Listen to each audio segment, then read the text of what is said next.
বদলতে আল্লাহ পাক রব্বুল আলামিন কিয়ামতের দিন ইব্রাহিম আলাইহিস সালাতু ওয়াস সালাম তার সাথে তোমাদেরকে জান্নাতে দান করে দিবেন, জান্নাতের বাসিন্দা হিসেবে আল্লাহ তোমাদেরকে দান করে দিবেন। সুবহানাল্লাহ। এজন্য যারা কুরবানি করে দুনিয়ার জমিনে, কুরবানি করার একটা মাসালা হলো একটা ভাগ নিজের জন্য মানুষ বন্টন করে রেখেছে, মানুষদেরকে খাওয়ানোর জন্য নিজের একটা ভাগ বন্টন করে নিজের ফ্যামিলির জন্য রাখে। আল্লাহ রব্বুল আলামিন বলেন, আমি দুনিয়ার মানুষদেরকে তাদেরকে আমি এই কথা বলি নাই যে তোমরা সমস্ত বন্টন করে ফেলবা, কিন্তু কেমন হয় যারা আমার ঘর জিয়ারত করার জন্য যায়, আমার ঘর জিয়ারত করার জন্য যায়, আমার দরবারে যখন কাবা ঘরের সামনে যায়, তারা কুরবানির পশু জবাই করে তারা ভর্তি করে না, তারা কুরবানির পশুগুলো গোশত খায় না। তারা যখন হজের মধ্যে যায়, যারা হজ করতে যায়, তারা কিন্তু জবাই করার পর এই জবাই করা বকরিগুলো তারা তারা দুনিয়ার জমিনের মধ্যে যখন আল্লাহর ঘরের সামনে জবাই করে, এই জবাই করার যত পশু আছে, যতগুলো আল্লাহর দরবারে পশু আছে, তারা যখন হাজিগণ কুরবানি করে, হাজিগণ কুরবানি করার পর তারা একটা কুরবানির গোশত নেয় না, তারা জবাই করার পরে তারা আল্লাহর দরবারে তাকবীর বলে, আল্লাহর দরবারে তাকবীর বলে আর সাফা মারওয়া তারা জিয়ারত করে, আর হজের যত আমল আছে সমস্ত আমলগুলো করে। তারা গোশতের জন্য পাগল হয় না, তারা গরিব মানুষের জন্য গোশতগুলো বন্টন করে।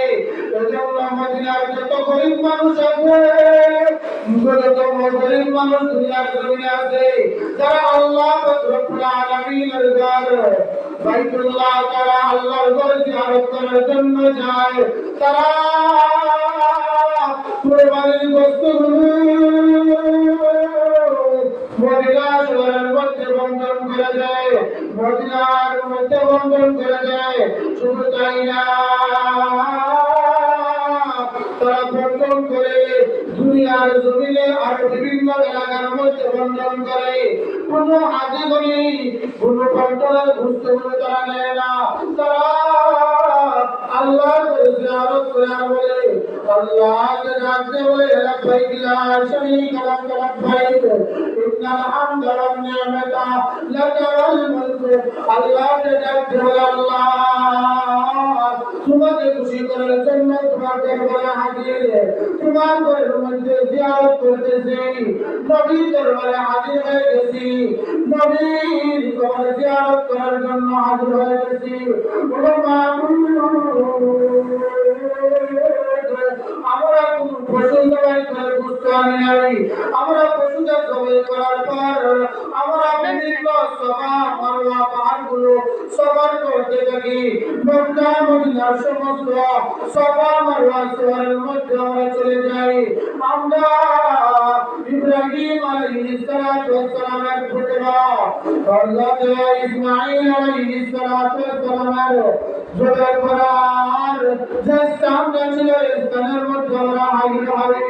আমরা দুনিয়ার মানুষদেরকে একটা কথাই বলি, আমরা বাংলাদেশ থেকে আল্লাহর ঘরে চলে যাই, আমরা মক্কা থেকে আল্লাহর ঘরে চলে যাই, আমরা পৃথিবীর বিভিন্ন যত গ্রাম অঞ্চল আছে সমস্ত অঞ্চল থেকে আমরা আল্লাহর দরবারে চলে যাই, আমরা মদিনার মধ্যে চলে যাই। কিন্তু কোন কুরবানির গোশতগুলো আমরা নিজে আহার করি না, আমাদের কুরবানির গোশতগুলো মদিনার শহরের মানুষগুলো বন্টন করে নেয়।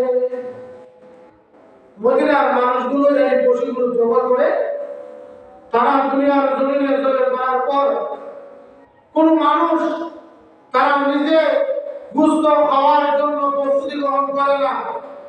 যারা হাজিগণ হজ করার জন্য যায়,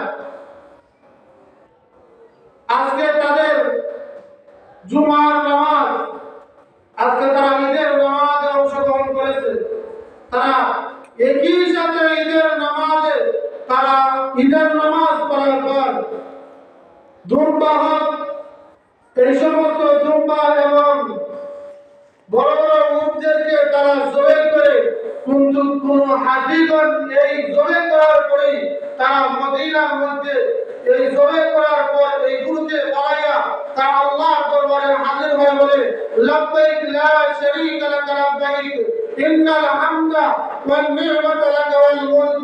আল্লাহ তোমার দরবারে হাজির হয়েছি, লব্বাইক লা শারীকা লাক লব্বাইক, আল্লাহ তোমার দরবারে হাজির হয়ে গেছি।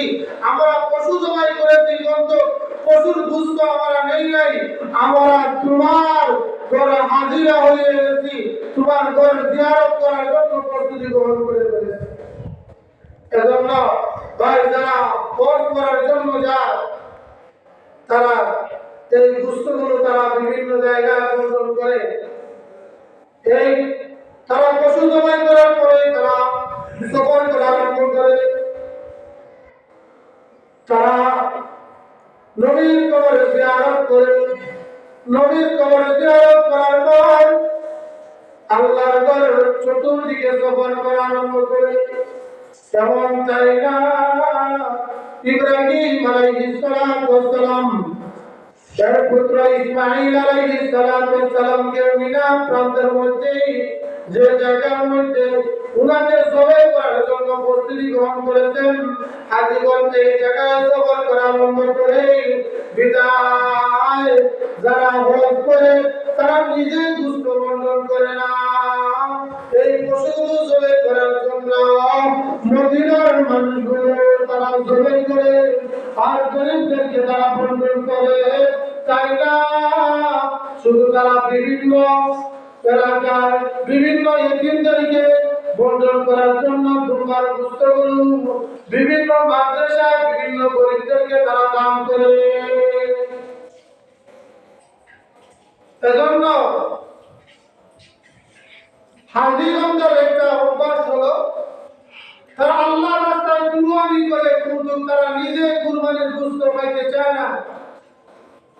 তারা আল্লাহকে বলে, আল্লাহ হজ করার জন্য খায়, কারণ মিনার তো 3 দিন থাকার কুরবানি, 3 দিন থাকার পরে যেমন মনে করো 100 দামগুলো আছে, আমি আমার সাথে গিয়া একটা টুকরা আনলাম, আমার 2 টুকরা আনলাম, মনে করেন যত আনলাম অত আমি তো সমান এগুলো দিতে পারি দিয়া প্রত্যেকটা আরও কিছু, কিন্তু এখানে 3 দিন খাইয়া যায়, এখানে না খাইয়া তো মদিনা দিতে পারে। এজন্য প্রত্যেকটা মানুষের এমন অবস্থা হয়, মদিনার যারা হজ করার জন্য যায় তাদের কুরবানির নিয়তটা তাদের এমন হয় যে আল্লাহর রাস্তায় কুরবানি দিয়ে চলে গেলাম। যারা কুরবানির গোশত নিবে তারা এখান থেকে তারা কুরবানির গোশতগুলো চলে নিয়ে যাবে, গরিব মানুষগুলো নিয়ে যাবে, আর তাদেরকে আল্লাহ এখানে ব্যবস্থা করে দেয়। যারা হজ করে আল্লাহ পাক রব্বুল আলামিন মক্কার জমিনে মদিনার জমিনে কুদরতিভাবে প্রত্যেকটা হাজিকে কুরবানির গোশত খাওয়ানোর ব্যবস্থা আল্লাহ নিজেই করে দেন। সুবহানাল্লাহ।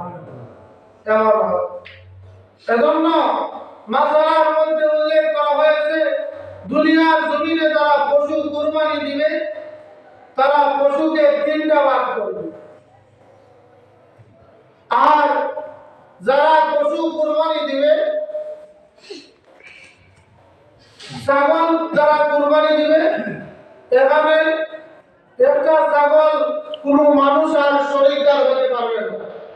একটা ছাগল একজনে মিলে একজনের কুরবানি দিতে হবে। আর গরু কুরবানি দিলে, উট কুরবানি দিলে, এই সমস্ত জিনিস কুরবানি দিলে 7 জন মানুষ মিলে কুরবানি দিতে পারবে। 7 জন মানুষ মিলে কুরবানি দেওয়া মাসালার মধ্যে উল্লেখ করা হয়, ফতোয়া আলমগীরের মধ্যে উল্লেখ করা হয়, যারা 7 জন মানুষ যদি কুরবানির জন্য শহীদ হয় তাহলে একটা ব্রিজ দরকার।